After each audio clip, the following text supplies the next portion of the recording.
Hello and welcome. Today we've got Howard Halai and we're going to be speaking about UFA and, the satanic forces. Now, just before we begin, I would like for everyone to subscribe to nicholasveniamin.com, which is my new platform where you can receive my new free newsletters. Sorry, what did I say there? I lost my words. Free newsletters. Now, if you're watching this for the first time on YouTube, I will leave the link below in the description for the full interview as well. Howard, how are you and where do we begin? Well, we're going to discuss UFOs and the devil, and we're going to show you also what you can do about it. I'm going to have to do a share screen, and because I'm going to show you various things. I'm going to start at the beginning, but before I do, I just want to correct something I said in the last interview about Medjugorje. There's been some controversy as to where it is. Some say Croatia, some say Bosnia. So what I'm going to say is it's the former Yugoslavia. And something you also mentioned then about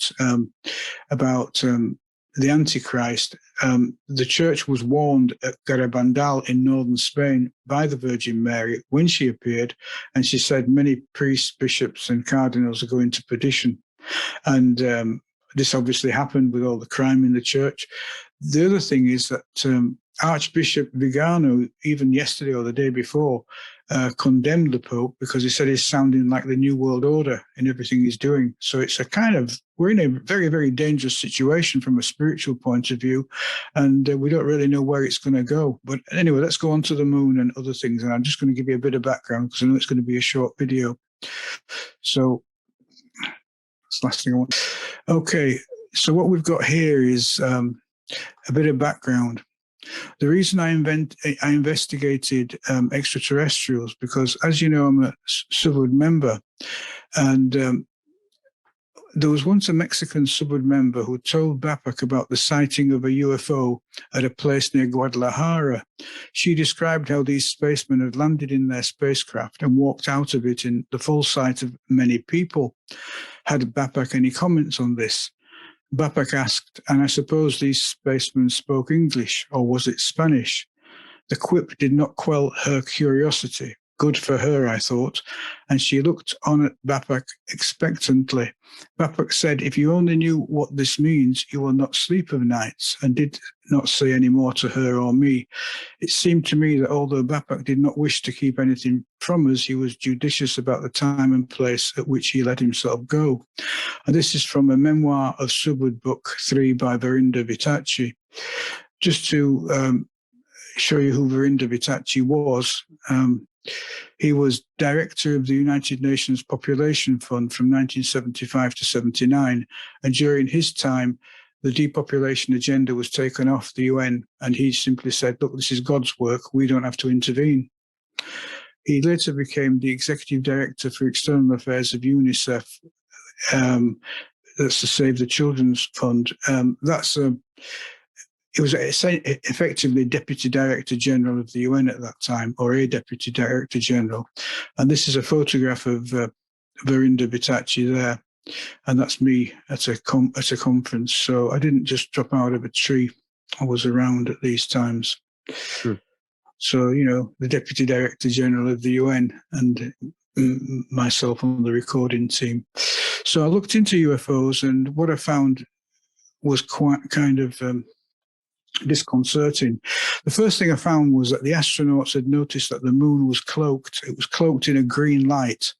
And the reason for this cloaking is because all images are comprised of three primary colors. You've got red, green, and blue. And when you boost the green, the other two colors become less visible. So it turns a very colorful image into a very dull, milky affair, which is what we see. The first indication of this was on Apollo, one of the moon orbiting Apollos, where they took images of the moon using filters. There's no reason to do that unless you're trying to give NASA some assistance, and you can just about see the green hue of the moon there. The next obvious one is this one. This is the Apollo. Can you see these clearly, by the way? Absolutely. Okay. This is the Apollo moon landing. And on the right, you can see the green sky.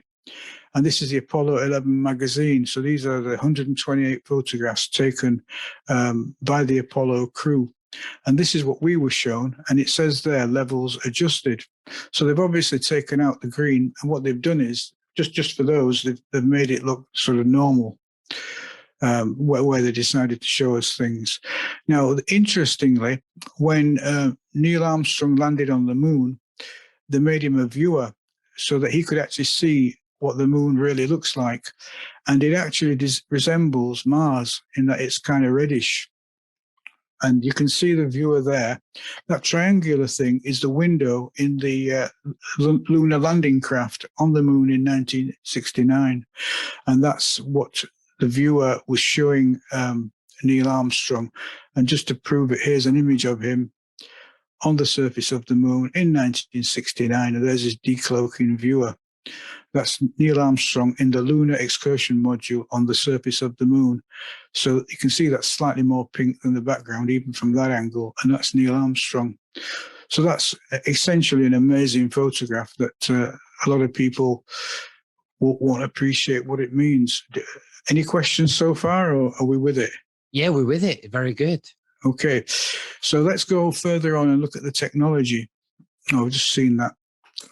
Sorry about this, folks. We've got a limited time, so I'm having to hurry. I want to show you some images now. This is an image of the moon taken that we would normally see.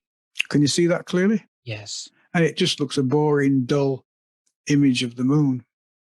Now let's hope I go correctly on this one. That's it de-cloaked. And all I've done is I've reduced the green. We call it a green raster, and I want to show you that.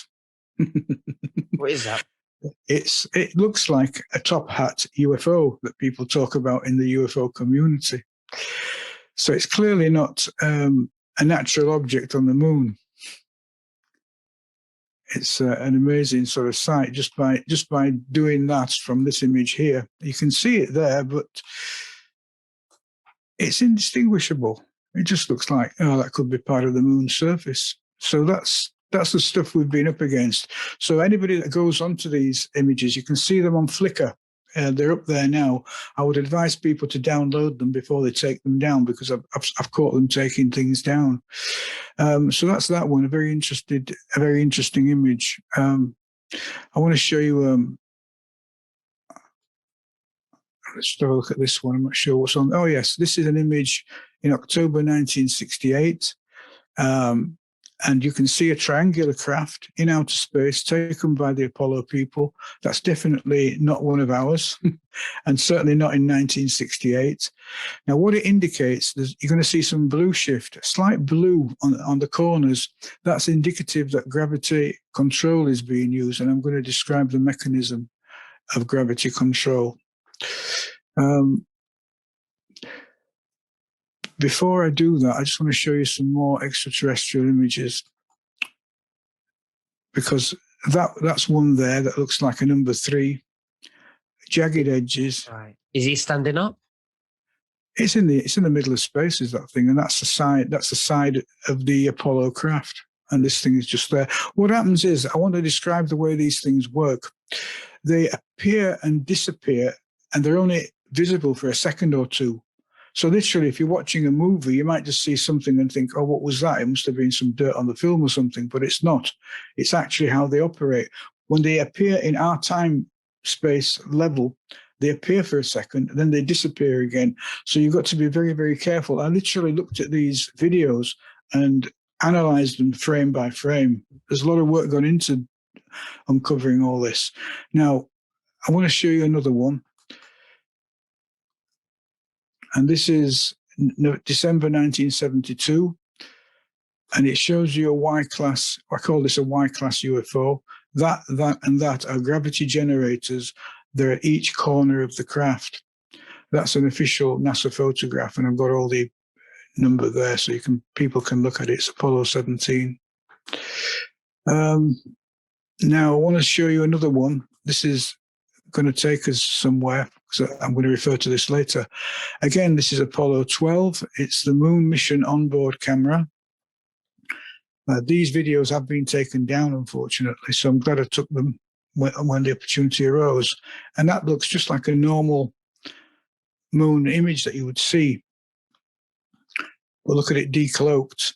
You can see a bubble there, and you can see all sorts of structures on the moon. You can see, for example, what looks like towers, buildings of some description. Something there that's a strange thing. I mean, that doesn't look round to me if that's the moon. What do you think?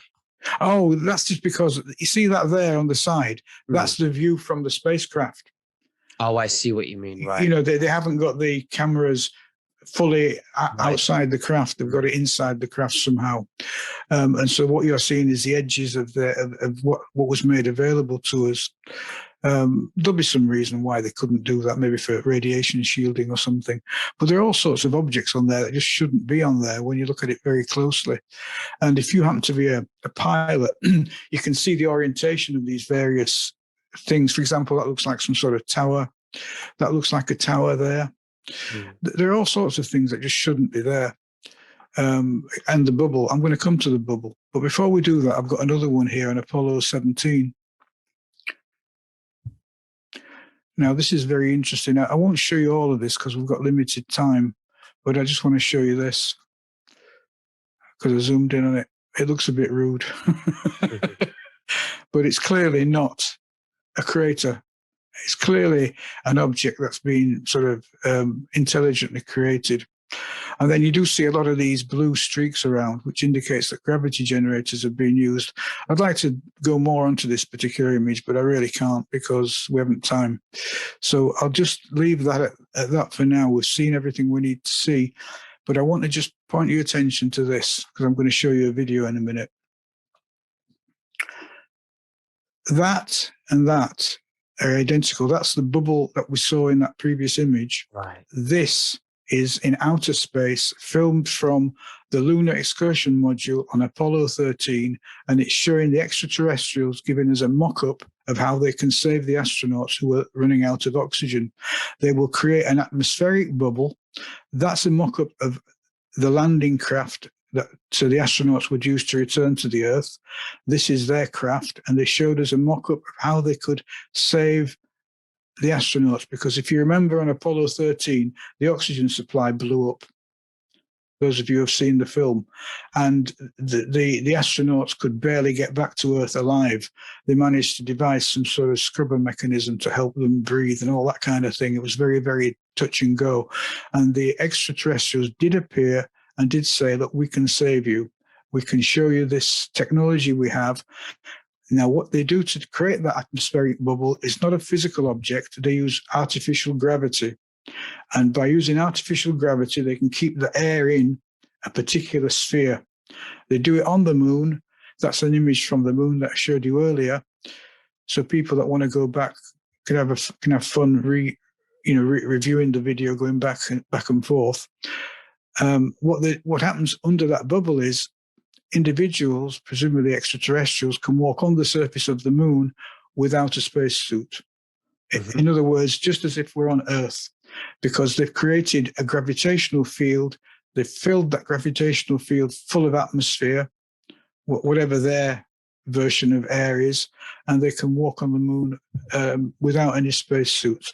And they were showing the astronauts on Apollo 13, look, we can save you. We can create an atmospheric bubble between you and our craft and give you a gravity-controlled tow to the Earth back home. So that's what that was about. So now I want to show you, I'm going to go into the technology, but I'm going to show you the videos first because they're very interesting. Now, I had to recreate this video from a lot of stills because they've taken the original thing down, the rascals. There's no sound attached, so it should play. Tell me if it plays okay, Sure. Won't you? So this is that same thing, and this is the offer of help by the extraterrestrials. They even flashed a light, cheeky so-and-sos, just to show us. Good. Now this is from our craft filming what's going on. And you can see other craft in stable configuration with them. So where do you think they live? You see that flashing light there? Yeah. They live interspersed with us on the moon, underneath the moon,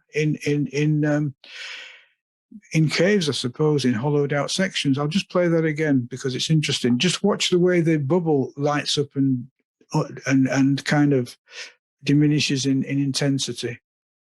Just watch that.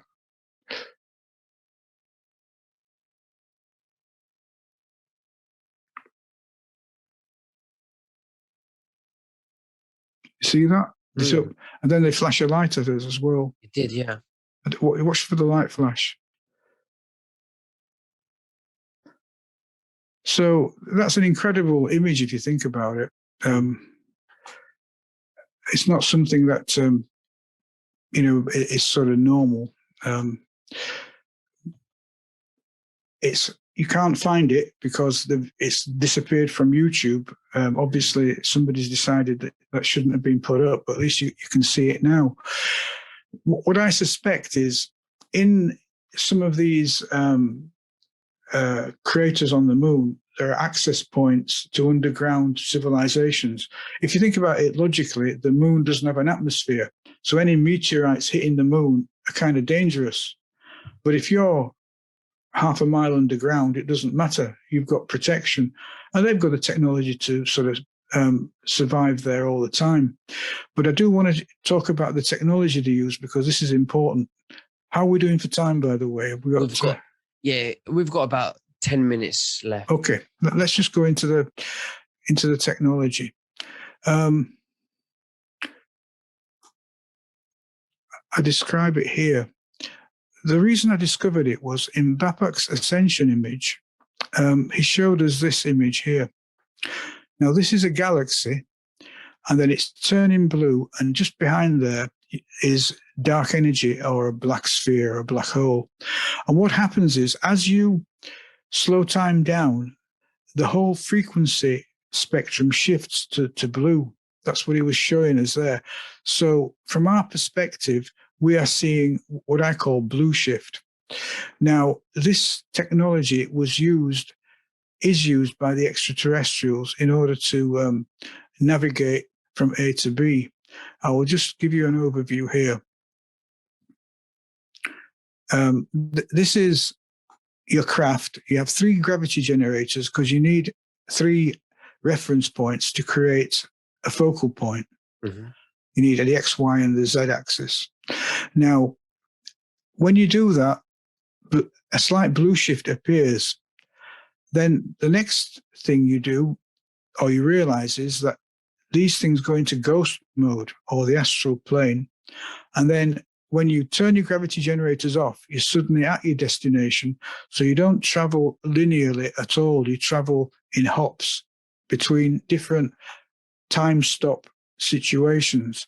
I've got a picture of an extraterrestrial craft on the moon that shows you this effect. That's one that I managed to capture on Apollo 8. So they hadn't even landed on the moon. They were just doing a reconnaissance of the moon. Let me just see what else. They do have different shapes, and this is very, very annoying. So where do you think they build their aircrafts? Well, I assume in their underground bases on the moon and maybe on the Earth. Under the Earth, not on the Earth. But all this technology is 1968, 67. You know, they're no threat to us because they could have invaded us anytime they wanted. Now, this is an image of, again, an Apollo photograph. It doesn't look like much, but it's extraterrestrial. And what I do is I decloak it by reducing the green raster. And then you can suddenly see that it's comprised of a V craft and one that looks like a 6 and one that looks like a figure 8. And there are many, many more. I'm just sort of scratching the surface in this short video that we've got here that we're doing. There's another one there, one that looks like a figure 8. And that's what makes these craft very annoying because they use stealth technology in order to hide from us. What they do is imagine a craft covered in touchscreen material. So it's like the craft itself is a TV screen. And what they do is they project the background So that if they're in front of a cloud, we see a cloud. If they're in front of a rock, we see a rock. And the only way you can figure them out is by looking for the shape, essentially. And that's why people tend to not to be able to see them. I just want to show you another video where they attacked Apollo 14.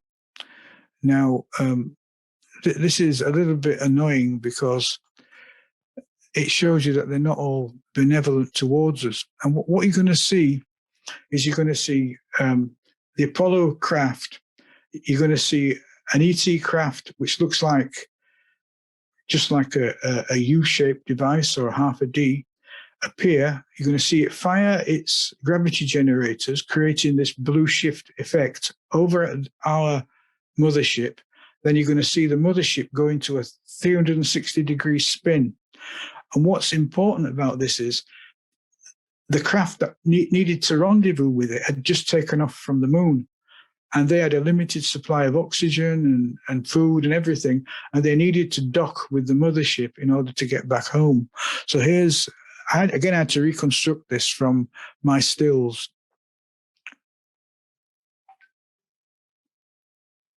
So I'll just stop it here and just explain where we are. We've just taken off from the moon. We need to dock at that central point. That's the mothership. That's the front view of the mothership. You're going to see extraterrestrials arrive here, fire their gravity generators, creating a blue shift effect. This is going to go into a spin, and then you're going to see them reappear, fire their gravity generators, and stabilize the craft. So as long as you understand the video, right. There's no mystery to this video once you understand the technology and the fact that they use laser gravity generators to stop time and bend time and create all sorts of gravitational effects.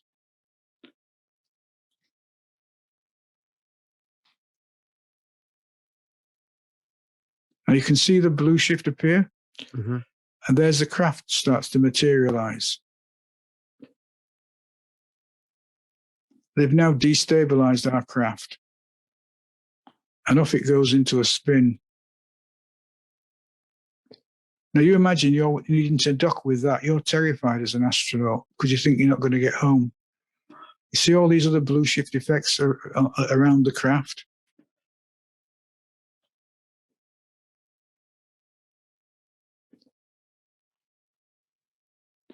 Then the craft reappears, restabilizes our craft.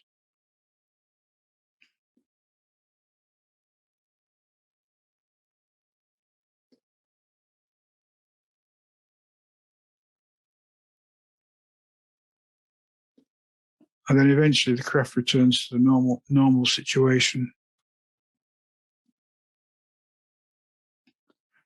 So that's the command module back under our control. So it's not a friendly situation if you think about it. Yeah, no, it's frightening.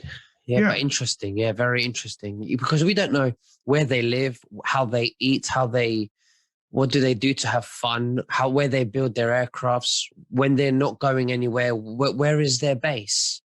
Yeah, well, the base is the moon and also on Earth as well. The problem is, and I wanted to go into this, but we don't have time, is that the military under Eisenhower liaised with them. And these beings, what we know from the bits that did come out, is they claim to have created us. In other words, they're devils that lied, and they destroyed the faith of many of those generals who were liaising with them. Because this all started. How long we got? Another 5 minutes, maybe? Or yeah, we've got a couple of minutes. Okay, this all started. This all started with in 1952. But the thing is, if you're saying that they made us, no, they didn't. They said they made us. Oh, they said they made, right? They lie. They always lie. They cannot be trusted under any shape or form. They can't tell the truth. I don't think they've got any ability to tell the truth. They haven't, because they're like a machine. They're at first density. Remember, I went through the densities with you. They're D1 beings. They don't have empathy. They don't have imagination. all they can do is just copy like a military person following a plan that's been given to them. If you gave them a blank sheet of paper, I doubt they could write an essay. They are the nearest thing to machines that you could possibly wish for. And that's what humanity has had to contend with for millennia. They're no threat to us in the sense that if they wanted to invade, they could have done it 1,000 years ago. I've shown you they were around in the 60s. But let me just show you the Capitol incident. This is what started it all in 1952 over the USA.